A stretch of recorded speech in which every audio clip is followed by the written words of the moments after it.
île du Nord, moi. Mes parents vivaient sur un bateau de pêche et on était dans la rivière du Médoc, en Gironde, c'est-à-dire de l'autre côté de l'île Verte. Et de là, ma mère était enceinte, il a fallu aller à terre et je suis né donc à Soussan. Après, mes parents sont revenus à Lille et moi je suis arrivé avec quelques mois, quoi. Pour avoir la connaissance de la rivière, la connaissance d'une boussole, la connaissance de l'amarrage, et le reste, il faut savoir tout faire, quoi. La mécanique, le peintre, tout. J'ai commencé avec mon père, hein, qui me faisait voir comment il fallait faire marcher la boussole, enfin bref, d'un point à l'autre, parce que ici, il y avait beaucoup de brouillard. C'était un peu cette année, on en a eu, mais là, c'était tous les ans. Hein. Et puis, ce qui était très dangereux, il y avait des navires. Et ces navires n'avaient pas le radar comme ils ont maintenant. Maintenant, c'est la rigolade. Alors, il fallait faire attention. On écoutait, on stoppait le moteur. On écoutait si un bateau cornait. Si un bateau cornait, moi j'ai dit, papa, le bateau il corne. Bon, on stoppait et on écoutait toujours, il passait. Une fois qu'on n'entendait plus rien, on continue notre route. Mais des fois, on avait dérivé, il fallait se reprendre.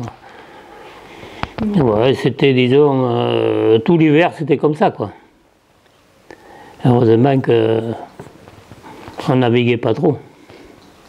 La traversée, elle comptait demi-heure, trois quarts d'heure. On avait des yoles, et après des bateaux plus grands. Le plus grand, il faisait 10 mètres, avec cabine et tout. Ça fait que les ouvriers pouvaient se mettre à l'abri, c'est par le mauvais temps ou des trucs comme ça.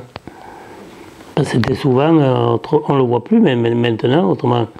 Autrefois, c'était souvent qu'il y avait eu mauvais temps. Hein.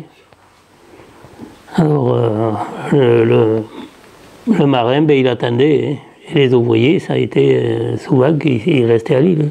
Souvent. C'était très bien organisé. Il y avait M. Grenier qui était propriétaire là.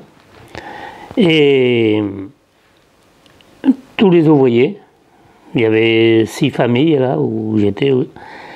Tous les ouvriers venaient. Alors c'était lundi, mercredi, samedi. Ça c'était les jours de ravitaillement.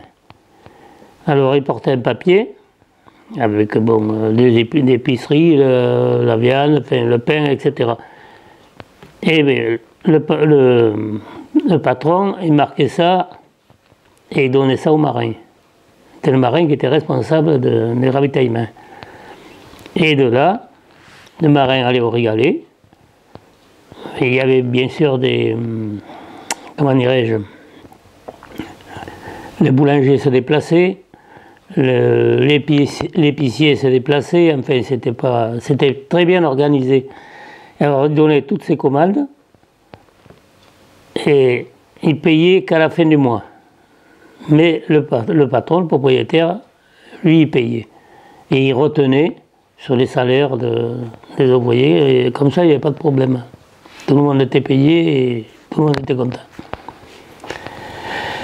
Voilà, et alors il fallait surtout penser que c'était le lundi, mercredi, parce qu'après il n'y avait plus de traversée, c'était fini. Dans la semaine, ou alors quelqu'un de malade ou des trucs comme ça là.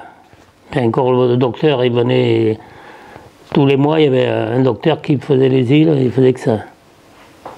Enfin, où nous étions.